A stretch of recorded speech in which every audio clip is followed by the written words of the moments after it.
eng qadrli bo'lgan narsa iymon bu. Eng qadrli bo'lgan narsalar halollik, bu shariatga amal qilishlik, Rasulullohning sunnatlariga ergashishlik. Mana masjidga kelishlikni kim pul bilan baholaydi bu? Buni tengi yo'q buni. Buni qadri juda baland bu. Chunki odamlar bor, urib qaysi imkoniyatni yaratib bersakdan jamoatga kelmaydi, namozga, jumaga kelmaydi. Qancha birodarlarimiz bor. Ko'chada tijoratlarni qilib yuribdi.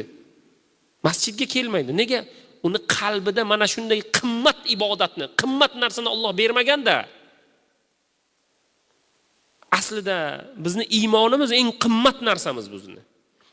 Eng asrashga, avaylashga, himoya qilishlikka va gerdayib yurishlikka va xotirjam bo'lishlikka sabab bo'ladigan narsa bu iymon, ibodat, din.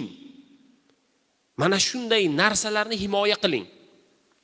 Va shunday ibodati, iymoni bor insonlarni bugun qadrlang. Shunda qadrli bo'ling.